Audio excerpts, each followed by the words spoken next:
जादुई टूटी हुई बाइक। सोनपुर गांव से थोड़ा दूर एक कॉलेज था। गांव के सभी लड़के अपनी अपनी बाइक लेकर कॉलेज जाते थे। विशाल भी अपनी स्कूटी लेकर जाता था। विशाल एक बड़ा ही नेक लड़का था। उसे लोगों की मदद करना बहुत पसंद था। वो हर महीने अपने पॉकेट मनी से पैसा बचाकर अंधे बच्चों की स्कूल को पैसा देता था।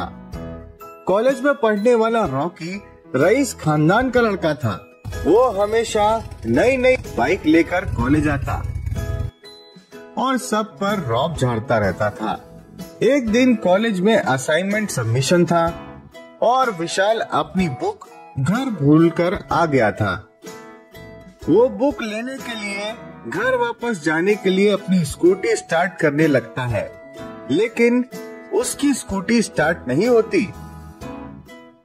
तभी विशाल रॉकी से, रॉकी, आज क्लास में असाइनमेंट सबमिट करना है, लेकिन मैं अपनी बुक घर पर भूल कर आया हूँ और मेरी स्कूटी भी स्टार्ट नहीं हो रही।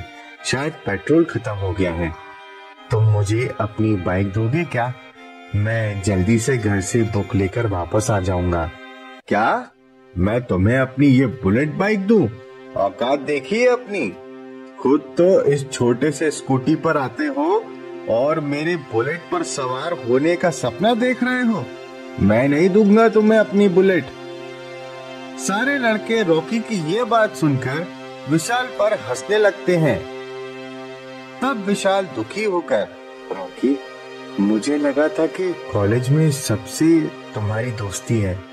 मैंने तो तुम्हें अपना दोस्त मानकर तुमसे मदद मांगी थी, लेकिन तुम तो बहुत स्वार्थी हो। विशाल मायूस होकर अपनी स्कूटी को धक्का मारते हुए वहां से घर चला आता है। उसका सबमिशन भी नहीं हो पाता। वो बहुत नाराज हो जाता है और अपने घर के पीछे वाले आंगन में जाकर स्टोर रूम में चला जाता है।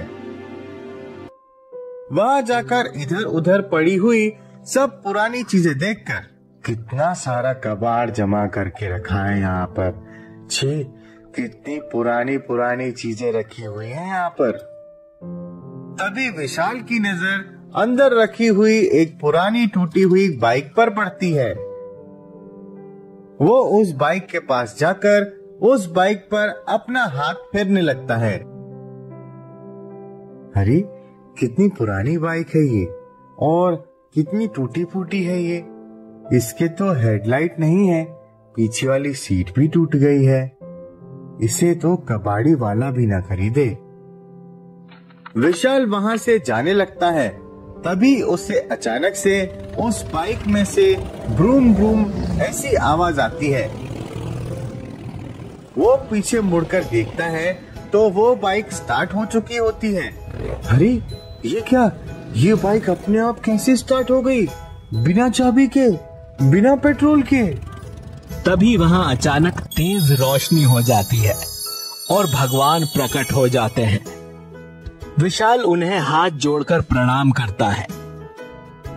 बेटा, ये जादुई बाइक मैंने ही तुम्हारे परदादा जी को आशीर्वाद के रूप में दी थी।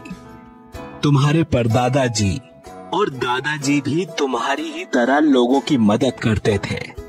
वो मेरे भक्त थे। तुम्हारे परदादा इस जादुई बाइक से करतब दिखाकर पैसे कमाते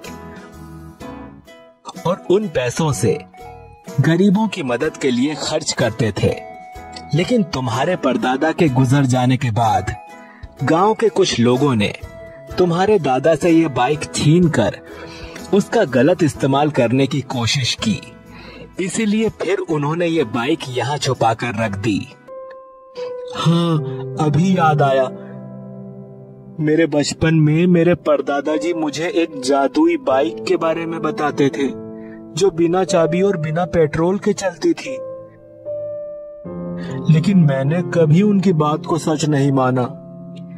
आज से तुम फिर इस बाइक को चलाना और लोगों की मदद करना। मेरा आशीर्वाद तुम्हारे साथ है। फिर विशाल उस बाइक पर बैठ जाता है। विशाल जैसे ही बैठता है, बाइक चलने लगती है और स्टोर रूम के बाहर आ जाती है। वो विशाल के साथ ही अपने आप स्टंट करने लगती है। तभी बाइक अपने आप गोल गोल घूमती है।